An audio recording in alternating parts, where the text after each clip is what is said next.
Avoir le numéro 1, c'est toujours une pression de plus à supporter. C'est bien la première fois. Oui, c'est plaisir, ouais. Maintenant, faut le garder alors. Ce sera dur, mais bon, on a mis vraiment tout ce qu'on pouvait. Hein. Il reste encore toute la nuit pour se préparer, c'est le dernier moment de répit. Toute l'équipe est déjà à Saint-Joseph. Il faut gérer tout, quoi, à boire, à manger, faire en sorte que tout soit calé quand ils arrivent, que tout soit prêt. Voilà. Et puis l'équipe aussi, il faut que ça mange, sinon ça bosse pas. Le boulot commence dès le lendemain matin. 3 spéciales au programme, des parcours chronométrés de plusieurs kilomètres. Il y en a 10 tout au long du week-end. L'équipage qui cumule les temps les plus rapides remporte le rallye. Le temps est compté aussi à l'assistance mécanique, 30 minutes. Pour le premier passage, quelques réglages à ajuster. Pour ces petits trucs-là, c'est un petit peu d'expérience qui parle et beaucoup de feeling en fait, c'est ça aussi. C'est les pilotes qui nous disent combien de litres mettre par rapport au spécial. Et nos équipes, c'est tout. Ça, c'est quand il y a une denrée de l'huile de mille. On regarde si tous les câblages, tout ça, c'est bon. S'il n'y a pas de microfêlure au niveau de la caisse dessous. Et s'il n'y a pas de traces de liquide bizarre, voilà, c'est tout. Vainqueur du dernier rallye dans l'Est, Anthony Brunier est leader du championnat et donc le premier à partir aujourd'hui. Les départs s'enchaînent, la course à la seconde est lancée.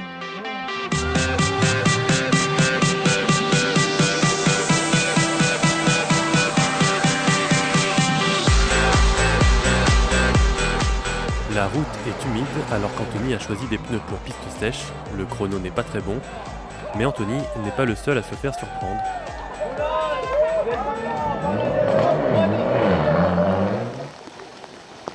L'après-midi, les conditions météo empirent. C'est un vrai déluge à Saint-Joseph.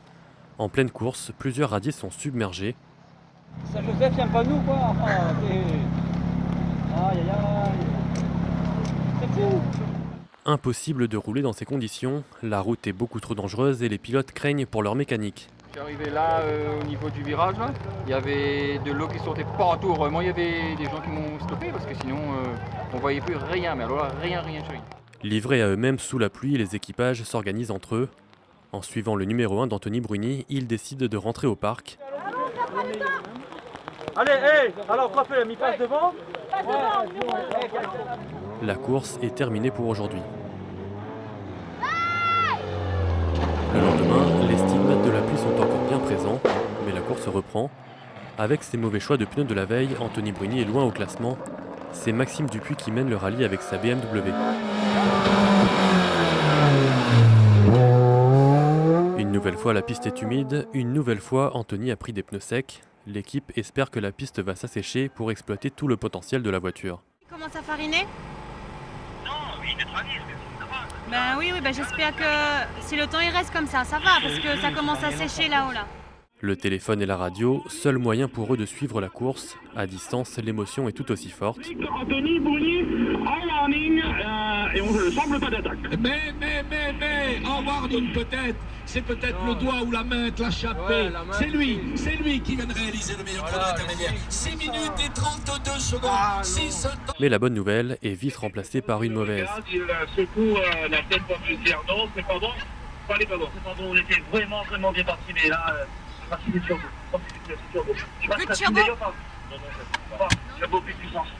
Peut-être là du rythme, là du dégrafé, il faut ouvrir le capot. Une autre course démarre, celle de la réparation. Cette fois-ci, les 30 minutes paraissent bien courtes. Dès que la voiture arrive, il faut l'examiner pour trouver le problème. Toute aide est bienvenue, même celle de la concurrence. Ça reste avant tout un ami, un concurrent, mais un ami, voilà. Il a besoin de mes services, donc je viens lui donner quelques petits conseils. Comme il a des soucis, donc on se donne la main. Après inspection, c'est la pompe à essence qui est remplacée. Il fallait avoir au moins 3 personnes qui gèrent 3 points. Comme on n'a pas tout sur mon nappe pour ça, on fait comme on peut, hein. On fait par étapes, et on commence par le plus grave, et on essaie d'avancer dessus, mais comme on est limité, pour une fois, hier on avait 1 heure, aujourd'hui on a 30, c'est pas l'idéal. Les efforts ne payent pas. L'après-midi, en raison d'un accident, le rallye est interrompu. Anthony Brunier et Johan Klein ne peuvent pas rattraper le retard qu'ils ont accumulé. Au classement final, ils terminent 26e. La déception peut se lire sur leur visage. Dommage, mais bon, on aurait pu faire mieux. Mais bon, voilà, une petite pensée quand même pour les copains qui sont restés quand même sur les spéciales. Donc voilà, on peut pas se plaindre. On avait quand même bien commencé et après, les conditions météo, on a fait le mauvais choix et on a appris aussi, de toute façon. On est déjà satisfait d'être là. C'est déjà une grosse victoire sur ce plan. Et on va dire qu'on arrive quand même à marquer quelques points qui seront utiles, qui sont toujours utiles à la fin d'un championnat. Le championnat, c'est bien l'objectif de l'équipe. Il reste 5 courses à disputer cette année. À chacune d'entre elles, plus de 10 000 € dépensés. Et les heures passées en course et en préparation ne se comptent pas. Il faut bien ça pour mener Titi à la victoire.